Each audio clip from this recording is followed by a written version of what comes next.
So I want to talk a little bit about, I'm 2 weeks out, I'm 1 week out from surgery, and I've been 2 weeks into my pre-operative diet, but I want to talk a little bit about some of the emotional and mental physical concerns that I have going into this, and like the changes. Like, okay, so there's a lot of different things being posted on NBC, like I think the majority of people who get this surgery are experiencing like the best weight loss of their lives and changes, it's all positive, right? But there are a certain amount of people who are not experiencing positive changes, and I kind of I've had to grapple with some of that, and I think being part of the group has been really helpful because I know what to expect and I know what I'm gonna need to do to deal with those things that they come, because I really just don't have, I'm a planner, and I like to know absolutely everything about what what I'm taking on, and even if it has negative aspects, I can take it on, even if as long as I understand what the negative could be, and then I have a plan for it, right? So one of the things that people post about is not having the level of weight loss that they were really expecting, and oh, I've only lost 14 pounds the first month and now I'm stalled already, and people were talking about the 3-week stall, it's a common thing, and someone said something really helpful, and that was that in the first 6 months after surgery, your body really is in a healing phase, and you're not really going to see, you may see a lot of weight loss. Some people do see a ton of weight loss, but some people don't. But you have to keep in mind that that you are in, your stomach is healing, your body is healing, and during those phases, it's going to do a range of things to protect itself. Part of it is that it's just trying to survive, and it may stall your weight loss because your body has the ability to put you, I know people call it starvation mode, and then I've also read somewhere that heavy people can't go into starvation mode. But the reality is that even our bodies are can reduce our metabolic rate, our resting metabolic rate, and so you're supposed to burn 75 calories per hour just doing nothing, right? That's 1,800 calories a day, but some of us can do 1,000 calories a day and not see any results. And so they did studies on Harvard patient, the people who did go look this up, but it was that a Harvard study on The Biggest Losers from the show, and how they struggled keeping the weight off after the show, and the level of exercise that they had to do, and they did tests on them that showed that their resting metabolic rate was lower than what it should be for a person of their size. And so your body has this amazing ability to control some of the factors. So when it feels like it's under threat, it may protect itself, and so the weight loss will stall occasionally, and people talk about stalls a lot on the Mexico Bariatric page, and how it's just kind of part of the process. You're going to have to just keep on the path, and trust your body and keep going, and so I feel like that's something I can handle, but even with their stalls, they're talking about how much weight they've lost, and they're losing on average, sorry about that, I lost my phone.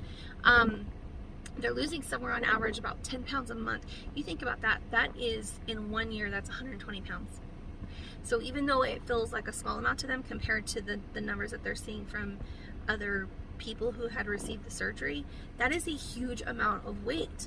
That's huge. And I'm I'm not gonna really measure any of that stuff until I'm a year out. I really want to just be my goal is a year, and I have 100 pounds to lose. So even if I lost 8 pounds a month, I would reach my goal. And while I, obviously anyone else want to see it come off fast, the slow loss is the better loss. So going into it, whether it's fast loss or slow loss, it's a win either way. And that's how I'm going to look at it.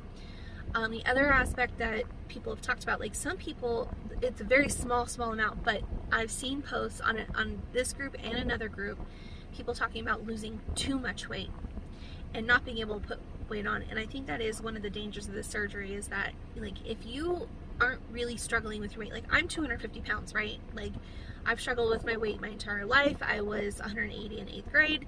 You know, like, I think that, you know, if you're like 175 and you just really want to get, you know, like 60 pounds off or whatever the case may be, you might not be a good candidate for this surgery, because you think about it, like, you are severely limiting your ability to eat. And if your body is not good at holding on to weight, like my body's great at holding on to weight, to fat and to muscle and everything, but if your body's not, you have a hard time keeping weight on, you know, or not necessarily a hard time, but like you're not like really obese, you have the potential to become very severely underweight. And it sounds great until you look like a skeleton.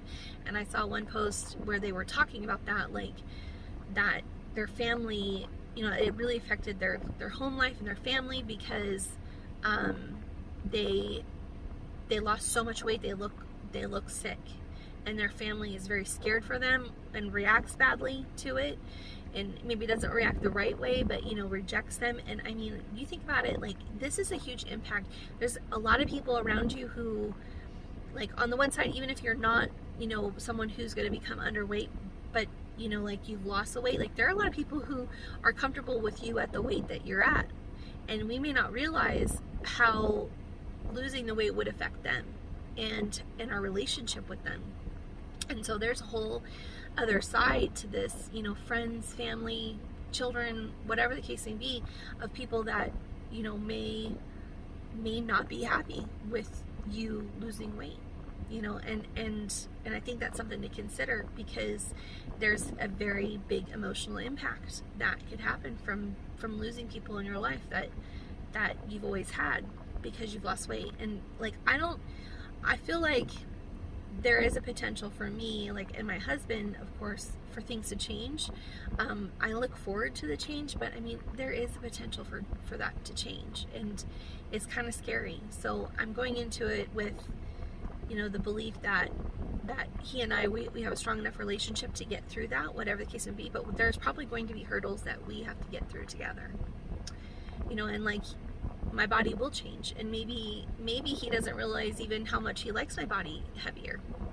Some guys like heavier bodies, and he likes it enough if he is with me.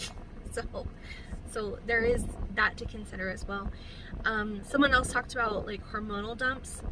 So a lot of hormones are stored up in your fat, and when you're going through all the weight loss, those hormones are released into your system. So crazy things can happen to you, like, you know, your period can go bonkers. Like, if you didn't have one, you might get one. If you have one, you might lose one, you know, like stop having one.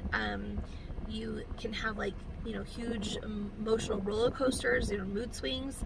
You can go into depression. You can be super happy and energetic, like, and then also have depression. So just depending on, sorry, my daughter came out to talk to me. But anyway, there's a lot of emotional challenges that that you may be facing doing this weight loss journey. So there's a whole other side to it. My daughter said to me, she gave me a big hug, and she's like, oh, she's like, you're not going to be warm anymore. She's 11. And I said, what do you mean warm? Like, you mean soft? She's like, no, like warm. Like, I'm like, soft? I don't know if she was trying to describe, you know, but warm and soft is probably what she means, you know, like that enveloping mother hug that I give her, you know, where I'm all squishy and I just coat her. Like, I think she's concerned about, you know, that I'm going to change so much that I won't be like how I am now, which is a comfort for her. And so there is that to consider as well. You know, my changes with my daughter, my child, my only child, and how that can affect our relationship. Now, do I think that that's something that should keep me heavy for the rest of my life? No, I don't. I think that it's important for me to show her that your health is, you know, for a long life is more important. But you know, it's still something that she and I will have to grapple with, and so I'll talk about that when I get there, you know, cross that bridge when I get there. But, you know, this is happening for sure. Like, none of these things would stop me from getting this surgery, but I'm not going to go into it blind. You know, I know that there's going to be changes and issues, and I just have to be mentally and emotionally prepared to handle them. The therapy should help with that, but there's also a lot of people who, you know, are just like, I've seen some instances, and I can't be sure because I don't know them in person, but I've seen some instances where people are showing, you know, that they're not very healthy with their new lifestyle. You know, like, I'm talking about taking up drinking, drugs, you know, maybe partying more. Like, you know, you kind of feel like, I mean, if you were like me, like you grew up heavy, you might have held yourself back from doing a lot of things that, you know, are fun, you know, like living your life when you're young, because you were too shy to wear that cute dress to the concert or get in the pool. You know, there's just, like, you hold yourself back from a lot of stuff, from your own, because of your own insecurity. It's not because anybody else is really like judging you for it, but because of your own insecurity and just that hate of being treated like you're a heavy person. There's a lot, you know, and so people talk about like the changes, you know, and then living a new life and people treat them differently. Well, I could see how like going to the bar all of a sudden is like a fun thing, you know, like for a girl, like go get hit on by guys or whatever, you know, like, and living those experiences that you feel like you missed out on when you were young. Now, I don't feel like I've ever really, anyways, talking about, you know, losing weight, and how people will treat you differently when you lose weight. That's another aspect that is something I think everyone should consider, is that there is a lot of fat shaming that goes on, you know, and I think, you know, I feel more invisible during this part of my life than I ever have before, and I don't think I'm ugly or unattractive by any means, but I feel like people write me off really quickly. And I remember years ago when I was losing weight, and I was on the path of losing a lot of weight, a coworker said to me, I've lost, because she had lost weight, you know, in the past and gained it back, you know, of course, which is what a lot of us struggle with, is we have the ability to lose the weight, we just necessarily have a harder time keeping it off for a long period of time, and sometimes, you know, snap back to where we were, and sometimes even worse than before, by gaining extra. And she said, I've lost weight, I've been skinny and I've been fat, and I'm going to tell you, it's going to piss you off when you realize how different people treat you when you're skinny. And I was like, I'll take it, you know, whatever, like, I just want to fit in an airplane seat, but, you know, but I think it's going to be interesting to see how people do treat me differently, if that's the case.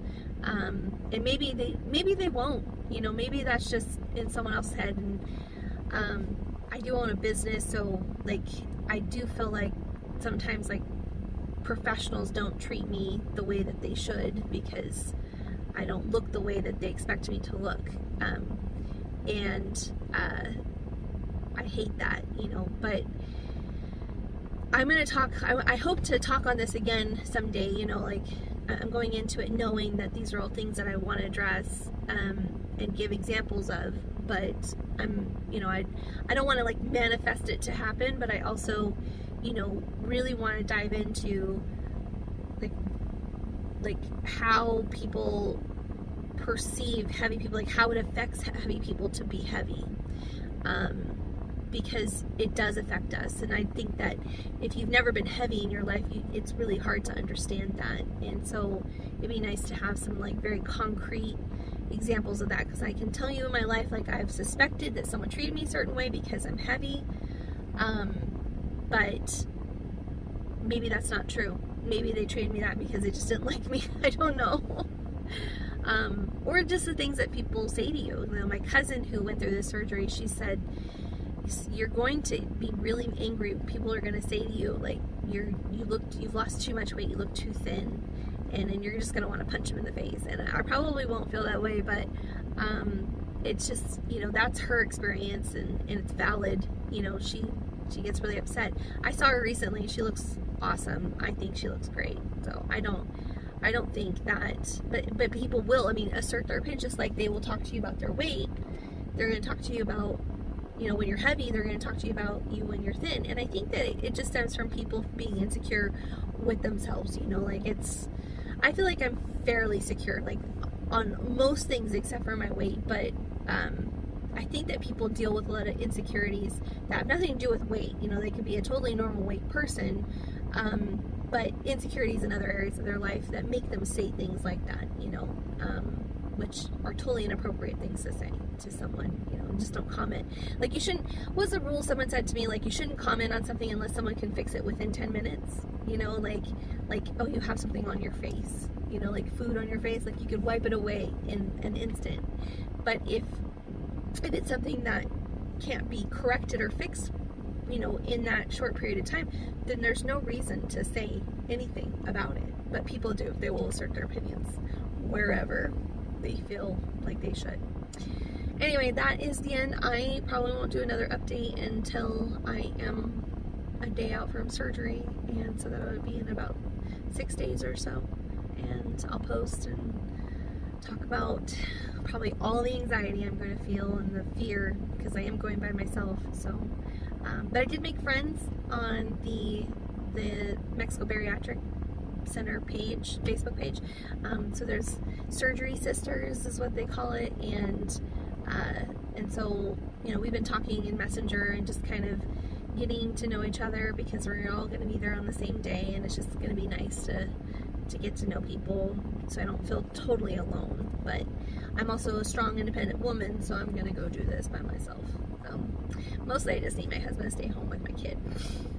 And there's no point in him going, because he can't visit me in the hospital except between like 7 p.m. and 9 p.m. each day. So like, he would sit at the hotel the whole time. And there's only, other people have offered to go with me, but honestly there's only 2 people I would take with me, and it's my husband or my mom. My mom's gonna be out of town, and my husband needs to be home with our kid. So and I'm gonna feel anxious either way. So I know it's one anxiety or another. I can handle it. So, all right, thanks.